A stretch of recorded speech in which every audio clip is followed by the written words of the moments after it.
अस्सलाम वालेकुम दोस्तों, मेरा नाम है अली उमर सर हमेशा की तरह दाऊद और आप देख रहे हैं इस वक्त क्रिकेट लवर अली शो को। इसको देखना बनता है दोस्तों, आप लोग से बात करने जा रहे हैं टॉप क्रिकेट न्यूज का सेगमेंट जो आप लोग के साथ शेयर करेंगे।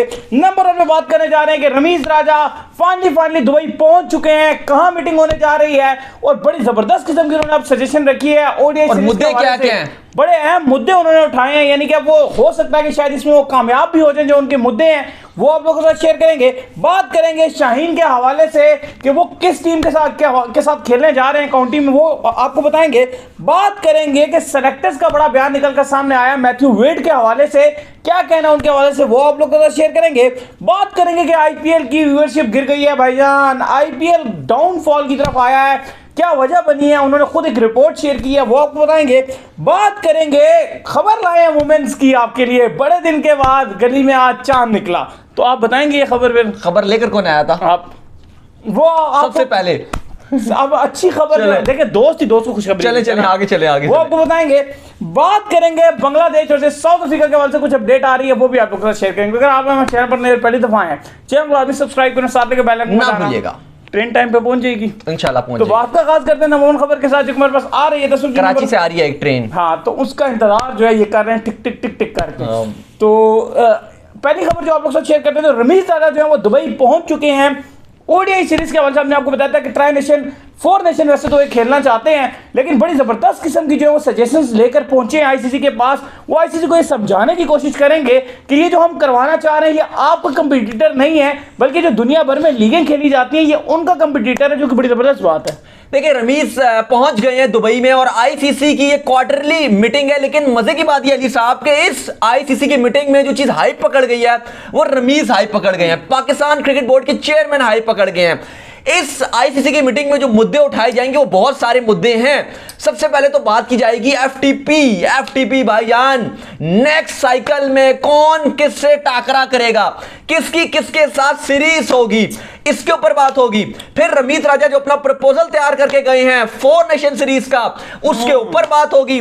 साथ ही साथ रमीज राजा ने, क्योंकि वो खुद भी इतने होपफुल नहीं है कि चलो अगर 4 नेशन सीरीज शायद आईसीसी को या कुछ बोर्ड्स को लगता है कि अगर आईसीसी के इवेंट्स का कॉम्पिटिटर है, लेकिन रमीज ने ऑलरेडी कहा है कि ये लीग्स का कॉम्पिटिटर है। जो लीग्स हर मुल्क अपना करवा रहे हैं, एक 2-2 महीने की लीग्स करवा रहे हैं, ये 4 नेशन वाली जो सीरीज है ये उसको काटेगी, आईसीसी को नहीं काटेगी। लेकिन चलो अगर आईसीसी नहीं भी मानता या 1-2 बोर्ड्स बीसीसीआई या कोई आईसीसी नहीं भी मानते, तो उन्होंने इसके अलावा भी एक प्रपोजल तैयार किया हुआ है जो मेन बात करेंगे, और वो बड़ी पसंद आई है मुझे भी और अली को भी बड़ी वो बात पसंद आई है।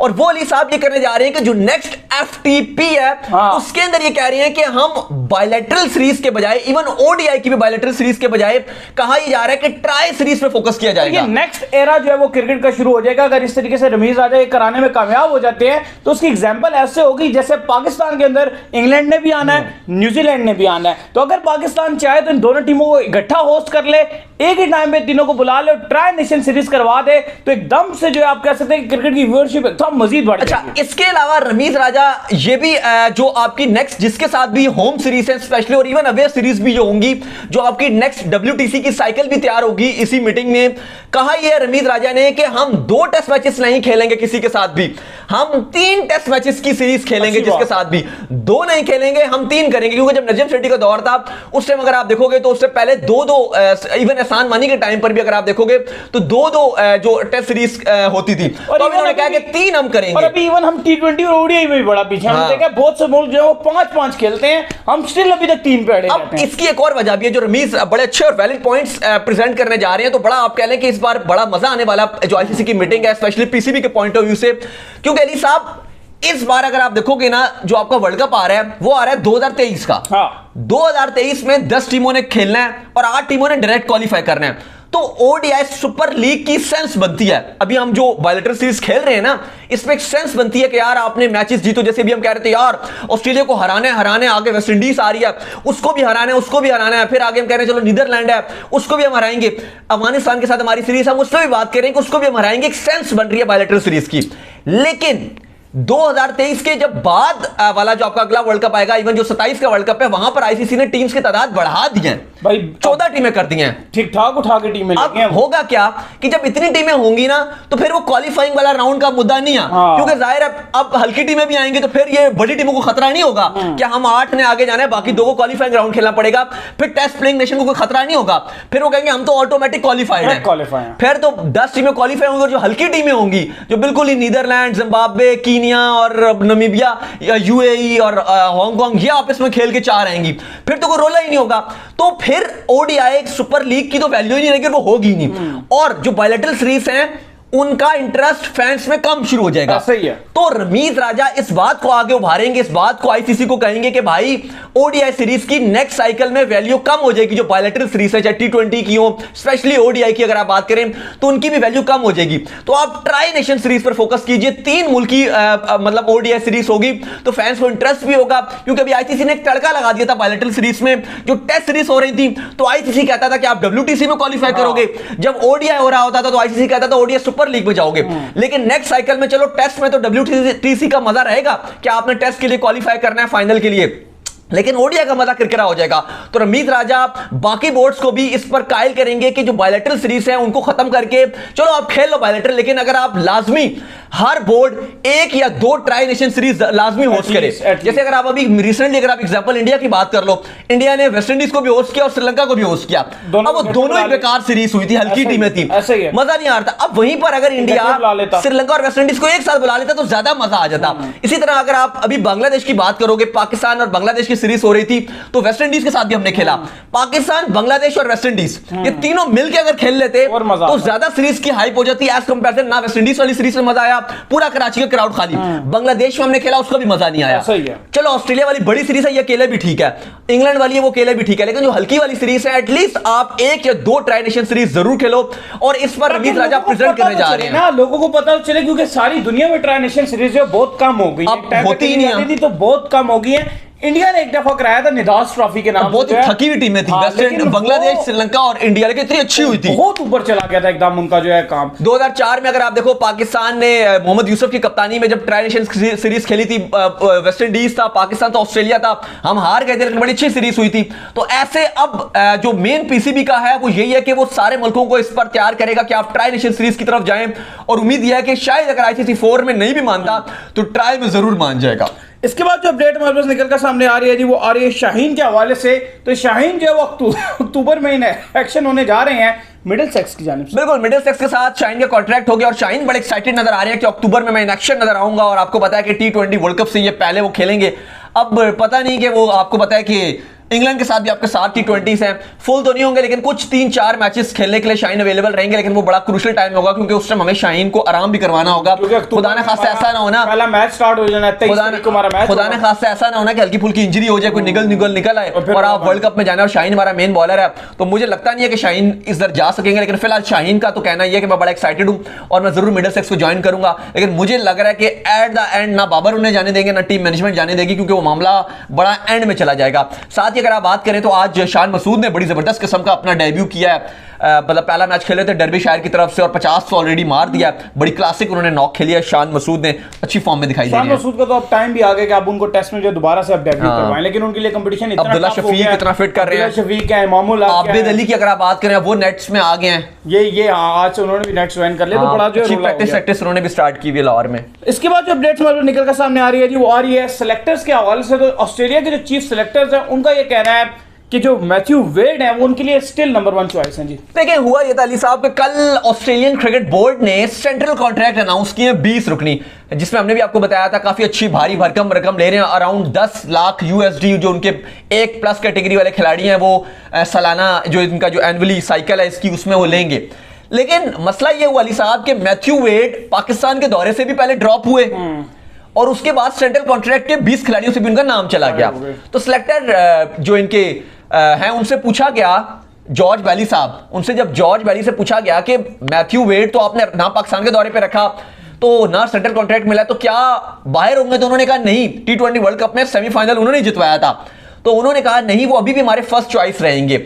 लेकिन उन्होंने कहा कि जॉश इंग्लिश उनको टी20 में उनके साथ ऐसा बैकअप हम तैयार कर रहे हैं, एलेक्स कैरे ओडीआई और टेस्ट में है, तो हम अपने तीनों विकेट कीपर को साथ लेकर चलेंगे। लेकिन टी20 इंटरनेशनल में आज भी हमारे मैथ्यू वेड फर्स्ट चॉइस है। लेकिन अली साहब, मेरा आपसे सवाल है कि अगर मैथ्यू वेड पहली चॉइस से तो फिर पाकिस्तान के दौरे से चले, उन्होंने आराम करवाने के लिए बाहर कर दिया, सेंट्रल कॉन्ट्रैक्ट भी नहीं दिया, ये कौन सा फर्स्ट चॉइस प्लेयर है जो ना सेंट्रल कॉन्ट्रैक्ट में रहेगा और ना ही उसको जो है वो नहीं, ये थोड़ी सी ज्यादती की ऑस्ट्रेलिया ने इसके साथ, क्योंकि ऑलरेडी इससे जो है इतना बड़ा इवेंट वर्ल्ड कप जो है इसके बगैर जीता नहीं जा सकता था, जितवाई एंड में आके शाहीन ने हमसे जो है वर्ल्ड कप छीना था, इसको सेंट्रल कॉन्ट्रैक्ट भी देना चाहिए था। चले, उससे ये अच्छा हुआ कि उन्होंने वापस वो कॉन्फिडेंस भी दिलवाया है कि आप परेशान ना हो, ये ना हो, आप ये ना सोचे कि नेक्स्ट टाइम आपको सिलेक्ट नहीं किया जाएगा, सिलेक्ट आपको करेंगे। हाँ, लेकिन एटलीस्ट ये गलत उनके साथ किया, कम से कम सेंट्रल कॉन्ट्रैक्ट में रहना चाहिए था। चलो, पाकिस्तान के अगेंस्ट एक ही टी20 था, उसमें नहीं रखा, वो कोई बड़ी बात नहीं थी, लेकिन एटलीस्ट इनको सेंट्रल कॉन्ट्रैक्ट देना चाहिए था, क्योंकि ऐसे बड़े बड़े खिलाड़ी खराब हो जाते हैं, फिर वो बिल्कुल ही ड्रॉप होते हैं और फिर वो दोबारा टीम में ही नहीं आते, क्योंकि सेंट्रल कॉन्ट्रैक्ट भी नहीं मिला। लेकिन चलें, इन्होंने कहा कि हमारे फर्स्ट चॉइस प्लेयर हैं ये।